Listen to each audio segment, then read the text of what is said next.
여러분 안녕하세요. 소비자와 기업이 함께 행복하기 세 번째 수업을 시작하도록 하겠습니다. 오늘도 이렇게 온라인으로 만나 뵙게 돼서 너무나 반갑습니다. 자, 오늘 벌써 세 번째 시간인데요. 오늘 내용이 좀 많이 있으니까 수업을 좀 집중해서 들어주시면 좋겠고요. 오늘도 굉장히 중요한 내용이 많이 있습니다. 그래서 여러분들이 좀 이해하시기에 어려운 부분들이 있으시다면 바로바로 이 캠퍼스를 통해서 질문해 주시면 감사하겠습니다. 바로 수업을 시작하도록 하겠습니다. 자, 오늘 수업의 목차는요. 첫 번째, 화장품 산업 마케팅에 대해서 좀 말씀을 드릴 거고요. 두 번째는 화장품 산업의 변화와 미래에 대한 부분들을 좀 말씀드리고, 마지막으로는 우리가 소비자 중심적으로 우리가 시장이 변한다고 말씀드렸는데, 그러면 소비자 중심적으로 어떻게 기업이 변하는지, 그리고 소비자 중심적으로 어떻게 기업의 마케팅이 변하는지에 대한 부분들을 알아보면서 첫 번째로 그로스 해킹 전략이라는 부분을 말씀드리도록 하겠습니다. 자, 이론 파트 바로 넘어가도록 하겠습니다. 자, 첫 번째 부분은요, 우리 화장품 산업 마케팅 트렌드에 대해서 좀 다시 말씀을 좀 드리겠습니다. 이전 시간에 좀 말씀을 드렸지만 우리 화장품 산업에서의 주요 유통 채널, 즉 판매 채널은 올리브영인데요. 올리브영의 주요 대항마로 떠오른 곳이 바로 다이소, 그리고 여러분들이 옷을 많이 구입하시는 남학생들이 특히 옷을 많이 구입하시는 무신사, 그리고 마켓컬리에서 운영하는 뷰티컬리, 이렇게 하는 온라인 플랫폼이 또 올리브영과 또 대항마를 이루고 있다라고 보시면 될 것 같습니다. 자, 그리고 소비자들이 화장품을 선택할 때 화장품에 대한 정보를 가장 많이 획득하는 그런 채널이 바로 SNS, 유튜브라고 했죠. 그렇기 때문에 이 유튜브에 대한 마케팅도 굉장히 요즘 트렌드가 되고 있습니다. 경계 없는 유튜브 경쟁해서 제가 좀 말씀을 드리고 싶은데, 원래는 뷰티 쪽에도 뷰티 카테고리에, 즉 뷰티 유튜버들이 좀 많이 있었습니다. 기존에 뭐 리사베, 효진조, 레오제이, 디렉터파이 이런 분들은 기존의 뷰티 유튜버들인데요. 워낙 뷰티 유튜버에 대한 니즈가 많고 영향력이 크니까 일반 연예인들도 자신의 채널을 운영하면서 화장품 협찬을 받고 화장품 광고하는 채널로 많이 좀 컨텐츠를 만들고 있습니다. 대표적으로 뭐 건나라, 해리, 뭐 강민경 이런 분들, 기존 연예인 분들도 뷰티 유튜버들은 아니지만 자신의 유튜버 채널에서 화장품에 대한 이야기, 또 화장품에 대한 컨텐츠를 좀 많이 이야기하고 있는 부분이 있습니다. 그리고 모두 셀럽들, 직장인 이런 다양한 유튜버들이 화장품 카테고리에 들어와서 활동하고 있고, 화장품을 좀 세일즈하고 또 화장품에 대한 추천을 하는 컨텐츠들이 굉장히 많아지고 있습니다. 그래서 유튜브 안에서도 화장품 그 마케팅에 대한 경쟁이 굉장히 치열하다라고 보시면 되겠습니다. 그러면 화장품 마케팅 채널에서 유튜브가 굉장히 중요한데, 유튜브에 대한 변화도 예전에는 한 10분에서 15분 정도의 그런 자신이 화장품을 썼던 후기, 뭐 사용 방법, 뭐 올리브영에 갔을 때 꼭 사야 되는 그런 득템해야 될 아이템, 이런 컨텐츠들이 많았다면 지금은 되게 30초에서 1분 이내의 쇼포맷 시대로 좀 많이 넘어왔다. 요즘 안 그래도 좀 이렇게 긴 또 동영상이 또 보기에는 어떻게 보면 좀 지루할 수 있으니까 짧은 쇼폼으로 많이 진행되고 있습니다. 여기 보시면 뭐 티르티르 쿠션, 또 유튜버 달씨를 통해서 찍었는데 굉장히 이슈가 돼서 많이 팔렸고요. 또 헨리 비버가 또 이렇게 했던 부분들, 또 그리고 쇼폼 형태로 메인 유튜버는 아니지만 쇼폼으로 올려가지고 점차적으로 구독자 수가 늘어나고 있는 그런 유튜버들도 계십니다. 그렇기 때문에 롱폼의 시대에서, 즉 10분, 15분의 그런 풀 컨텐츠에서 되게 짧은 쇼폼의 시대로 옮겨가고 있다라고 보시면 되겠습니다.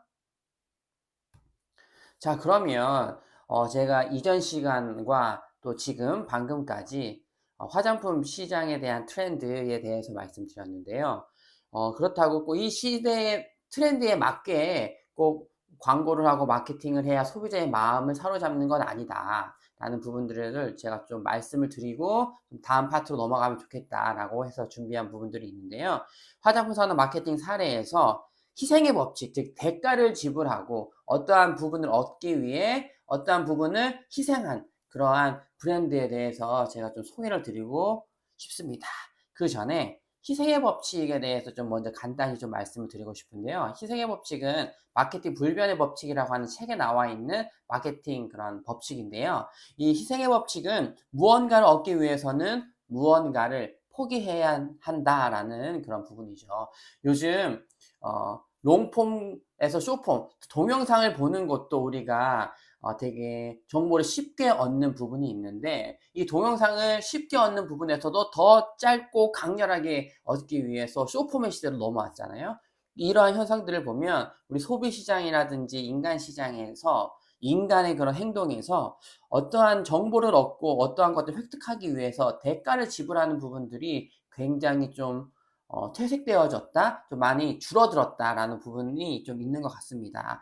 그래서 이거와 정반대로 어떤 대가를 지불하고 희생의 법칙, 즉 어떤 무언가를 얻기 위해서 무언가를 포기해서 지속적으로 소비자들에게 사랑받는 브랜드를 좀 소개시켜 드리고 싶은데요. 먼저 희생의 법칙은 비즈니스 세계에는 크고 다양화된 만능가와 작고 집중화된 전문가가 있다. 여러 개를 할 수 있는 만능가가 있고 작고 집중화된 전문가가 있는데 라인 확장과 다양화가 효과적인 마케팅 전략이라면 분명 만능가가 더 유세를 떨쳐야 하는데 현실은 그렇지 않다. 만능가들, 즉 여러 가지 하는 부분들. 우리가 지금 멀티태스킹이라고 하는데요. 많은 것들, 많은 일들을 하는 것이 꼭 좋은 건 아니다라는 부분이죠. 무언가를 희생한 사람들에게는 복이 찾아오기 마련이다라는 법칙이 바로 희생의 법칙인데요. 저는 이 희생의 법칙을 생각했을 때 떠오르는 브랜드가 바로 이 맥이라고 하는 브랜드입니다. 립스틱의 대명사 맥이라고 보시면 될 텐데요.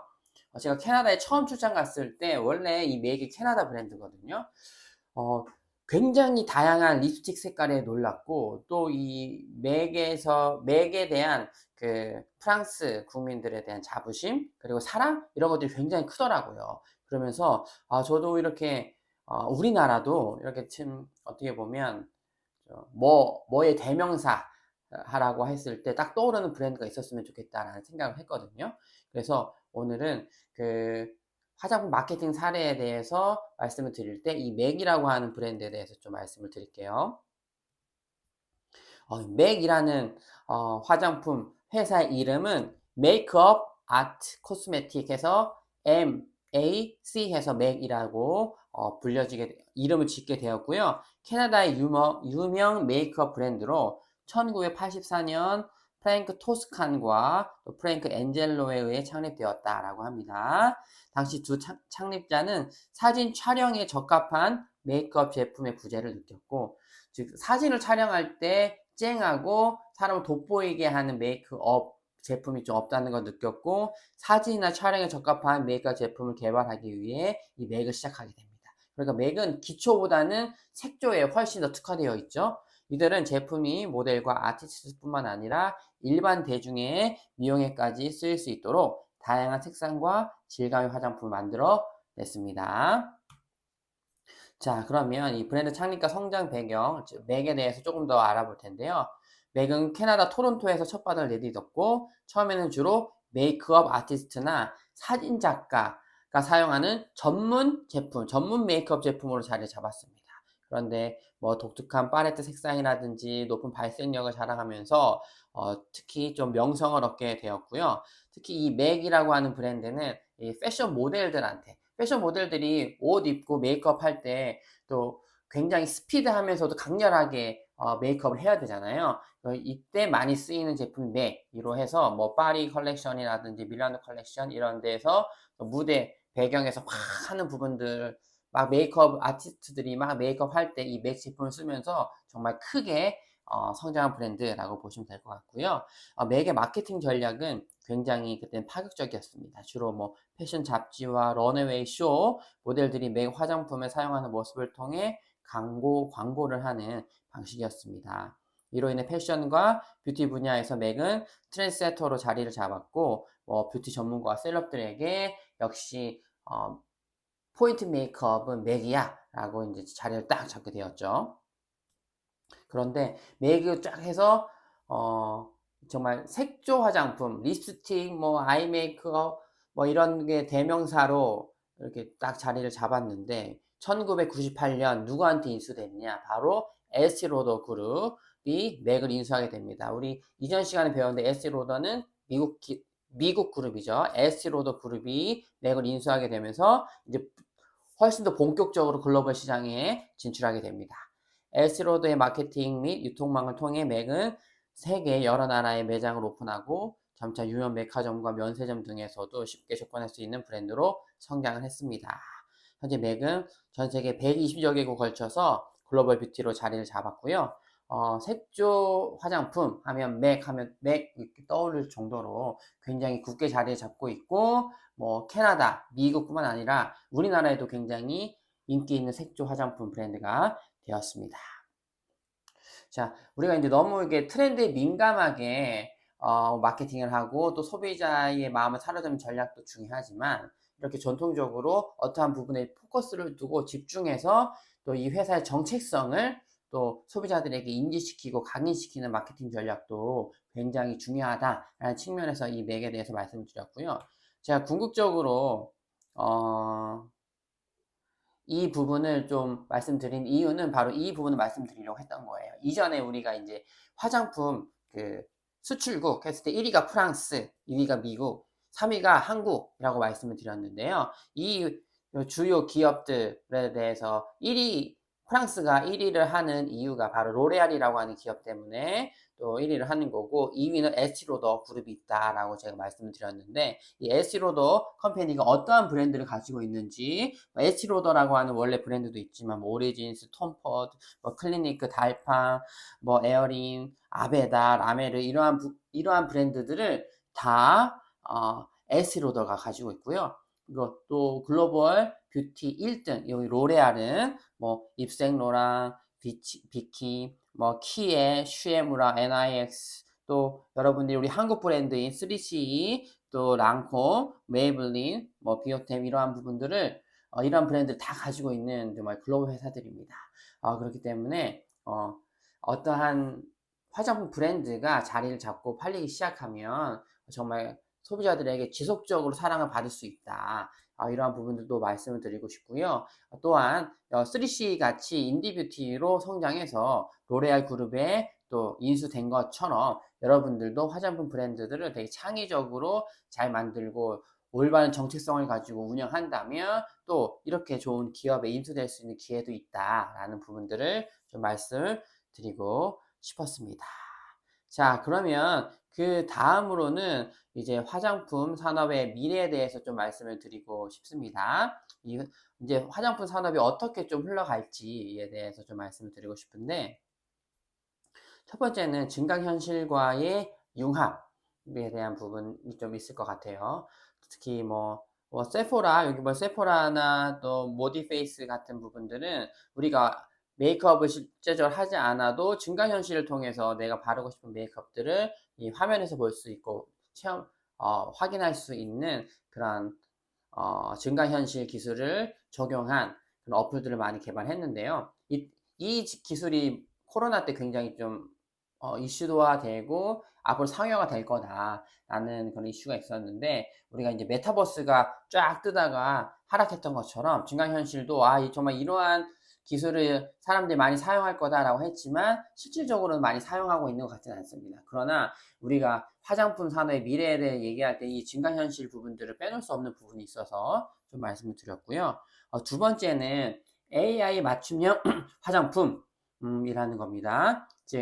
이제 화장품 산업은 어떻게 발달할 거냐? 증강현실뿐만 아니라 이제 AI와 접목을 해서 더 개인화, 더 맞춤형으로 갈 것이다라고 하는 부분들입니다.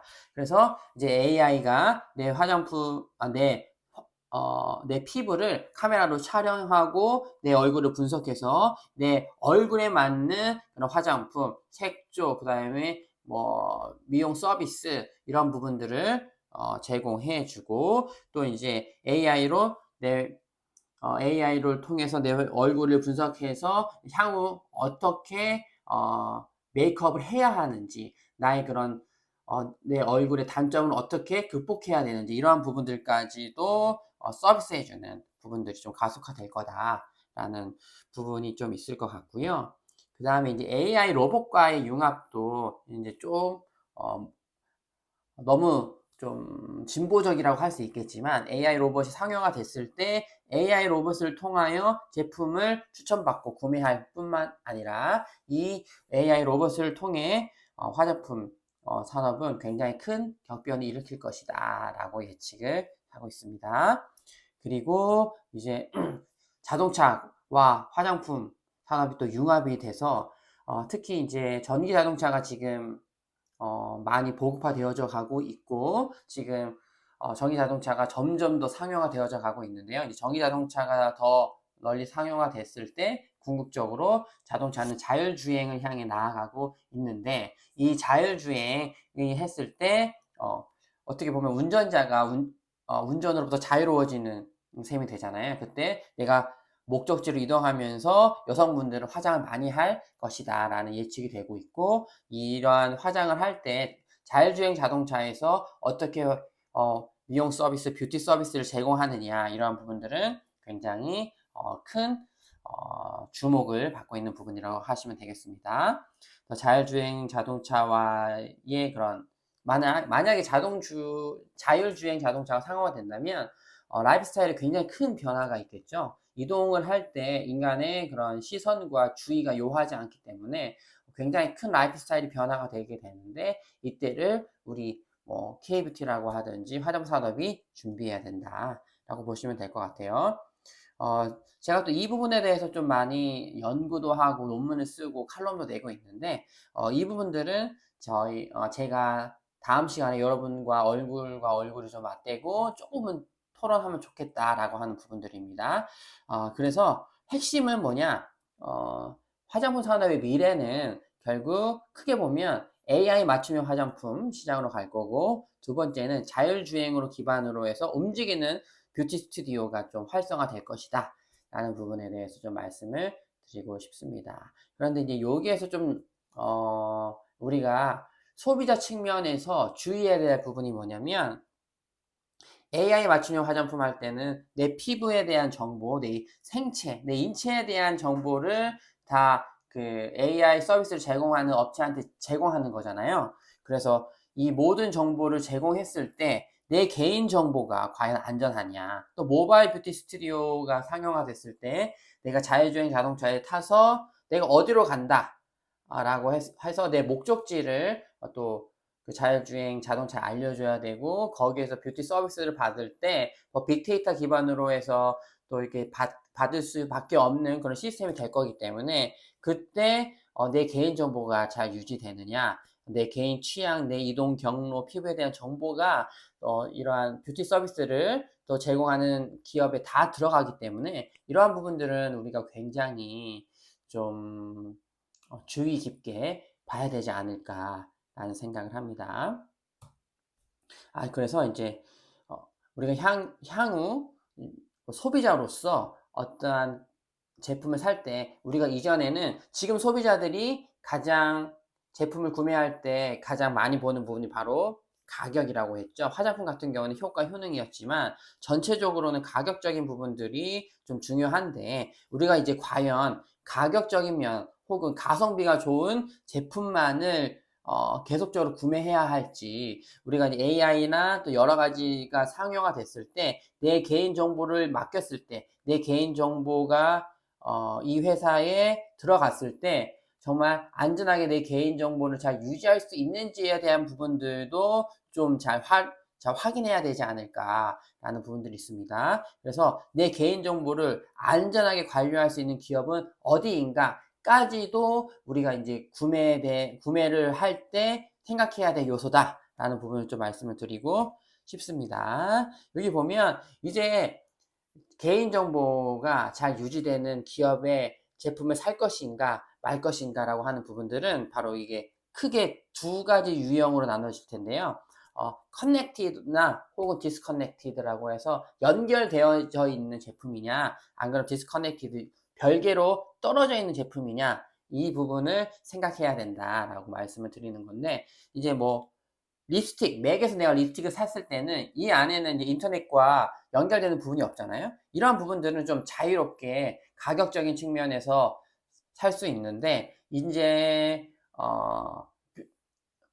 뭐라고 해야 되나, 이제 여러 가지 제품들이 IoT를 통해서 인터넷과 연결됐다. 그러면 그때는 내 개인정보를 잘 관리할 수 있는 회사인지에 대한 부분들을 굉장히 우리가 좀 주의 깊게 봐야 되지 않을까라는 생각을 하게 되는 겁니다. 그래서 이 사진에서 보시는 것처럼 A 같은 경우에는 제품이 다 연결돼 있어요. 인터넷 망에. 그러면 어떻게 해야 돼요? 아, 내 개인정보를 잘 유지할 수 있는, 관리할 수 있는 기업인가라고 생각해야 되지만, B같이 분리되어져 있고 디스커넥티드 된 제품은 어떻게 우리가 조금은 더 자유롭게 가격적인 면, 효과적인 면만 중점적으로 보고 사도 된다라고 좀 말씀을 드리고 싶습니다. 그 일예로 저는 이러한 로봇 청소기랑 그냥 우리가 직접 쓰는 그냥 무선 청소기라든지 유선 청소기를 예를 들고 싶은데요.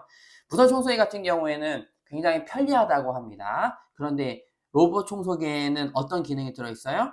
그 앞에 카메라가 있고, 이 카메라가 어떻게 인터넷에 연결돼 있어가지고 우리 집에 대한 도면들 그리고 여러 가지가 다 이렇게 스캔을 하면서 돌아가잖아요. 그러면 내 개인적인 공간이, 우리 집에 대한 도면, 그 공간, 가구 배치, 그리고 내가 움직이는 것, 우리 아이들이 노는 것, 이런 것들을 이 카메라가 볼 수 있기 때문에 이러한 제품을 구입할 때는 어떻게 보면 커넥티드한 제품이기 때문에 가격적인 면, 기술적인 면, 그리고 개인정보를 잘 관리하는 면, 이러한 부분까지도 고려해야 하지만 무선 청소기라고 하든지 유선 청소기 같이 인터넷에 연결되지 않는 제품에 있어서는 조금은 더 쉽게 가격적인 면, 기능적인 면에만 중점을 두고 구매를 선택해도 되지 않을까라는 생각을 합니다.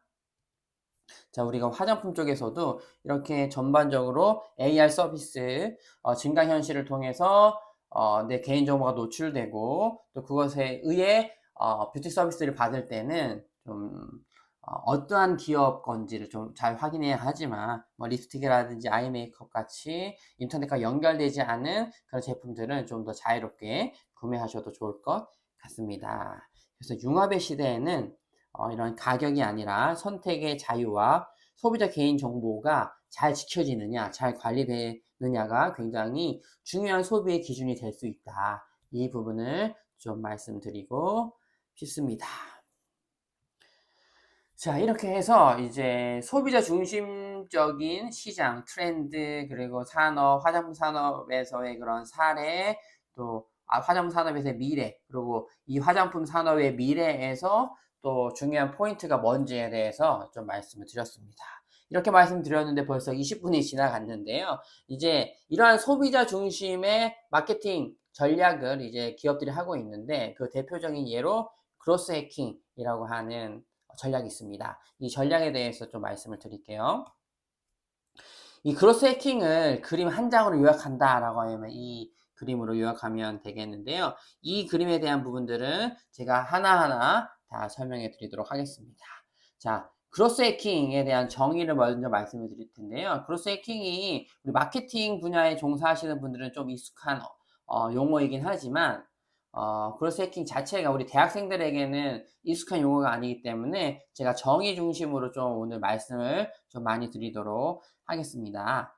자, 그로스 해킹이란, 영어로 그로스는 뭐예요? 성장하는 거죠. 그 다음에 해킹, 그로스, 성장을 해킹한다. 뭐 이렇게 보시면 될 것 같아요. 2010년 션 앨리스라고 하시는 분이 처음 이 그로스 해킹이라고 하는 개념을 만드셨고요. 그리고 그로스 해킹에 대한 책도 쓰셨고, 그로스 해킹이라고 하는 전략을 통해서 스타트업을 굉장히 빅테크 기업으로, 대기업으로 성장시킨 바로 굉장히 뛰어난 전략가세요. 그래서 션 앨리스의 처음 나타난 개념이고요. 이 개념은 전통적인 마케팅 방식과는 다르고 제한된 자원을 효율적으로 활용하여 빠른 성장을 이루는 데 중점을 두고 있다라고 보시면 될 것 같습니다. 그로스 해킹 같은 경우에는 정말 제한된 자원으로 극대의 효과를 본다라고 보시면 될 것 같아요. 기존 광고나 마케팅 전략 같은 경우에는 많은 예산을 투입해서 그런 많은 매출을 일으킨다라고 하는 것들이 어떻게 보면 기본 룰로 되어 있지만 그로스 해킹 같은 경우에는 제한된 자원, 적은 자원을 투입해서 큰 효과를 본다라고 보시면 될 것 같습니다. 전통적인 마케팅 이론 대신 그 자리를 검증 가능하고 추적 가능하며 확장 가능한 고객 확보 기법이라고 보시면 되겠습니다. 자, 그러면 크로스 해킹이 이러한 전략이 등장한 배경에 대해서 좀 크게 말씀드리면 첫 번째는 이제 제품을 만드는 그리고 큰 서비스 제품을 만드는 그런 기업들이 크게 성장하기보다는 스타트업을 통해서 서비스를 제공하는 즉 스타트업이 큰 기업으로 빅테크로 성장하는 그런 환경이 좀 일어난 거죠 전체적으로. 그래서 스타트업 환경이 좀 변화가 됐고요. 그 다음에 데이터 중심의 마케팅이 좀 일어나게 된 겁니다. 그리고 제품 중심의 접근이 일어난 게 바로 크로스 해킹의 등장 배경이다라고 보시면 될 것 같습니다. 크로스 해킹에 대한 정의를 제가 좀 더 자세히 말씀드릴 텐데요. 크로스 해킹은 창의성, 그리고 분석적인 사고, 소셜 네트워크를 이용하여 제품을 팔고 노출시키는 마케팅 방법으로 특히 어떤 기업에서 많이 활용하냐면 스타트업 회사에서 좀 많이 활용하고 스타트업 회사들에 의해 개발되었습니다. 즉 성장을 뜻하는 크로스와 해킹이 결합된 단어로 고객의 반응에 따라 제품 및 서비스를 수정해 제품과 시장의 궁합이라고 하는데요. 프로덕트 마켓 핏 하고 프로덕트 제품과 마켓 시장의 핏 얼마나 핏한가를 보는 거예요. 예전에는 우리가 완제품을 다 만들어서 제품을 출시하고 광고한 다음에 소비자들이 제품을 사고 난 다음에 반응을 봤는데 이제 어느 정도 제품에 대한 정말 어떻게 보면 프로토타입이라고 해요. 가제품을 만든 다음에 먼저 출시하고 즉 고객에 대한 반응을 보고 그 가제품을 가제품에 대한 소비자의 의견을 수렴해서 완제품을 출시하는 그런 개념이 바로 크로스 해킹이다라고 보시면 될 것 같은데요. 여기서 말하는 고객의 반응은 정량 데이터와 정성 데이터로 산출된다고 보시면 될 것 같습니다. 그래서 크로스 해킹을 간단히 정의하자면 전체 개발 과정에 걸쳐 마케팅 아이디어를 제품에 녹여내는 전략이라고 보시면 될 것 같습니다. 그래서 크로스 해킹은 제품과 서비스를 성장시키기 위해 온라인 행동 데이터를 분석하여 이를 바탕으로 사용자 경험을 최적화하는 것이다. 자, 이렇게 보면 제품을 만들 때 회사의 이윤을 최대한 추구하기 위해서 가는 것이 아니라 소비자의 온라인 데이터를 분석해서 사용자의 만족도를 정말 최고로 하기 위해 하는 그런 마케팅 전략이라고 보시면 될 것 같습니다. 원래는 스타트업에서 자주 사용하던 용어지만 현재 마케팅 업계 전반에서 많이 쓰이고 있고요. 크로스 해킹은 고객의 웹사이트 방문기로 또 머무는 시간, 회원 가입으로 전환되는 비율 등 다양한 데이터를 기반으로 더 나은 서비스와 제품을 제공하기 위해서 많이 시도하고 있는 전략이다 라고 보시면 되겠습니다. 즉 크로스 해킹은 데이터를 기반하는 그런 전략이라고 보시면 될 것 같고요. 또 크로스 해킹을 하기 위해선 서비스와 제품에 대한 소비자 기반 데이터를 분석해야 됩니다. 이후 이를 토대로 가설과 목표를 세우고 목표에 맞는 해결책을 직접 도입한 뒤 그 결과를 다시 가설 단계에 반영해 점진적으로 서비스를 개선한다 라고 보시면 될 것 같은데요. 아까 제가 말씀드렸듯이 완벽한 제품을 만들어서 양산한 다음에 소비자들에게 팔고 경험하게 한 다음에 그 제품에 대한 그 서비스에 대한 피드백을 받는 것이 아니라 어느 정도 가완성된 완전 미완성된 제품이나 서비스를 먼저 출시하고 고객들의 의견을 피드백을 받아서 다시 수정해서 더 완벽한 제품을 고객들이 경험할 수 있도록 주는 전략이다 라고 보시면 될 것 같습니다. 자, 이렇게 보시면 될 것 같고요. 그로스 해킹은 생산부터 판매에 이르는 전 과정에서 소비자가 원하고 또 소비자가 필요한 제품을 만드는 데 집중하고 있습니다. 자, 그로스 해킹에 대한 전략이 근본적인 그런 배경에는 우리 회사가 얼마나 큰 이윤을 추구할까라고 하는 부분이 없다고 할 수는 없겠지만, 그 그로스 해킹의 그 전략의 근본 배경에서는 누구한테 초점을 맞추고 있다? 바로 소비자한테 초점을 맞추고 있고, 소비자가 원하고 필요한 제품을 만드는데 집중하는 전략이다라고 하시면 될 것 같고요. 그래서 이 과정에서 뭐 CPM이라고 하든지 CPC 또 방문자 수와 같은 객관적인 수치로 환산할 수 있는 데이터를 바탕으로 제품을 좀 정확하게 분석하고, 이 분석한 데이터를 바탕으로 수정 보완할 점을 우리가 얻고, 그 정보를 바탕으로 다시 제품을 출시해서 고객들의 그런 만족도와 고객들의 경험을 최적화, 최고로 만족할 수 있도록 하는 전략이다라고 하시면 되겠습니다. 자, 그래서 여기에서 중요한 개념이 나오는데요. 바로 최소 존속 제품이라고 하는 거예요. Minimum Viable Product라고 해서 정말 최소한의 기능, 소비자가 경험할 수 있는 최소한의 기능만 갖춘 그 제품이나 서비스를 먼저 출시하고, 그래서 소비자들에게 제공한 다음에 소비자 의견을 듣고 그 의견을 바탕으로 수정 보완해서 finished product, 완성된 프로덕트를 만드는 이런 전략이라고 보시면 되겠습니다. 자, 그래서 그로스 해킹에 대한 사례를 좀 말씀을 드릴 텐데요. 그로스 해킹의 사례는 뭐 페이스북, 링크드인, 뭐 드롭박스, 에어비앤비가 있는데, 이 사례에 대한 부분은 제가 수요일 날 여러분과 좀 얼굴과 얼굴을 보고 수업을 좀 진행하도록 하겠습니다. 제가 수업을 좀 빨리 진행한 부분이 없지 않아 있는데, 그럼에도 불구하고 제가 준비한 내용을 다 하지 못했는데요. 이런 분들이 양해해 주셨으면 좋겠고요. 아무래도 온라인 수업이다 보니까 제가 일방적으로 진도를 많이 나갔는데, 우리 수요일에 만나서는 좀 우리 서로 이렇게 소통하면서 수업 진도 나갔으면 좋겠고요. 제가 원래 그로스 해킹하고 그 다음에 세일즈 퍼널까지 하려고 했는데, 진도를 봐가면서 우리가 수요일에 그로스 해킹까지 밖에 하지 못한다면 그로스 해킹에서 좀 마무리할 수 있도록 하겠습니다. 제가 한 30분 정도의 여러분들에게 많은 그런 지식과 정보를 좀 제공해 드리려고 말을 좀 빨리 했던 부분이 있는데요. 이 부분을 좀 양해해 주셨으면 좋겠고요. 강의 자료는 제가 이 캠퍼스에 올리도록 하겠습니다. 강의 자료 보시면서 이 수업 들으시면 좋을 것 같습니다. 오늘 너무 수고 많으셨고요. 수요일에 뵙도록 하겠습니다. 감사합니다.